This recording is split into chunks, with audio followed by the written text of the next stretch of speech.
जितिया व्रत की प्रचलित कथा। जितिया व्रत कथा कई रूपों में प्रस्तुत की जाती है, लेकिन इसका मूल उद्देश्य हमेशा संतान की लंबी आयु और उसके समृद्धि की कामना होती है। जितिया व्रत को जीत पुत्रिका व्रत के नाम से भी जाना जाता है। इसमें भगवान ज्यूतवाहन की पूजा अर्चना की जाती है। इस व्रत को महिलाएं अपने संतान की लंबी आयु, अच्छे स्वास्थ्य के लिए करती हैं। इस व्रत को महिलाएं निर्जला उपवास रहकर करती हैं।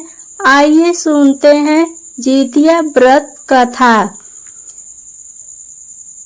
एक समय की बात है कि किसी वन में एक चील तथा सियारिन रहती थी। चील तथा सियारिन में गहरी मित्रता थी। चील तथा सियारिन दोनों हर काम को मिल बांट के करती थी और प्रेम भाव से रहती थी। एक बार कुछ महिलाएं जंगल में आईं और वह किसी ज्यूत पुत्रिका व्रत की आपस में बात कर रही थी। यह सब देख चील के मन में जिज्ञासा जग गई। वह महिलाओं के पास गई और व्रत के बारे में पूछने लगी। महिलाओं ने जितिया व्रत के बारे में चील को बताया। चील तुरंत अपने मित्र सियारिन के पास आ गई और उसको जितिया व्रत के बारे में बताया।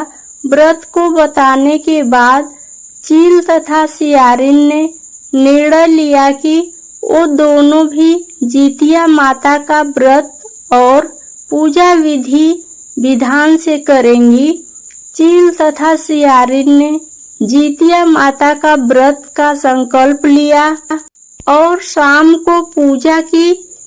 पूजा के बाद ही चील और सियारिन को भूख लगने लगी।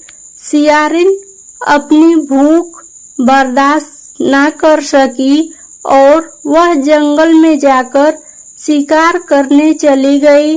सियारिन जब मांस को खा रही थी, तब चील ने उसे देख लिया और व्रत तोड़ने के लिए सियारिन को बहुत डांटा, लेकिन चील ने अपना व्रत नहीं तोड़ा और वह सच्चे मन से जितिया व्रत को पूर्ण किया।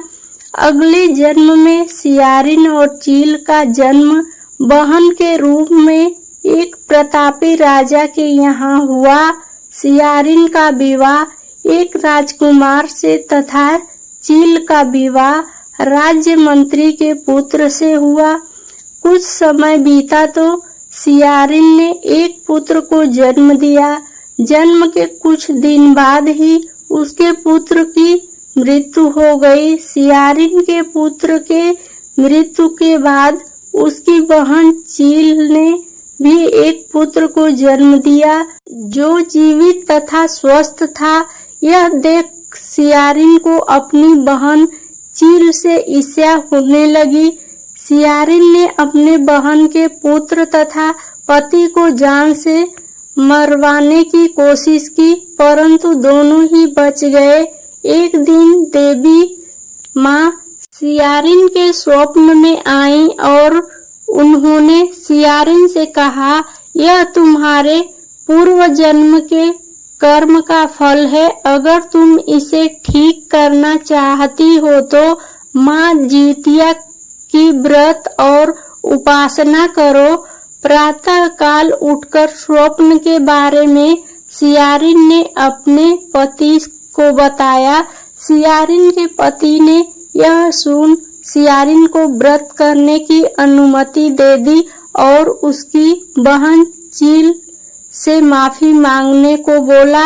इसके बाद सियारिन अपने बहन चील के घर गई और उससे अपनी गलतियों की माफी मांगी। सियारिन को उसकी गलतियों पर पछतावा देखकर चील ने उसे माफ कर दिया। अगले साल जितिया व्रत पड़ा। यह व्रत सियारिन और उसकी बहन चील दोनों ने एक साथ रखा। माता जीतिया सियारिन के व्रत से प्रसन्न हुई और उसको पुत्र प्राप्ति का आशीर्वाद दिया। कुछ दिनों बाद ही सियारिन ने एक सुंदर बालक को जन्म दिया। अब दोनों बहन प्रेम भाव से खुशी खुशी रहने लगी। कहानी सुनकर आपको अच्छा लगा हो तो प्लीज वीडियो को लाइक, शेयर और सब्सक्राइब जरूर करना। वीडियो देखने के लिए बहुत बहुत धन्यवाद।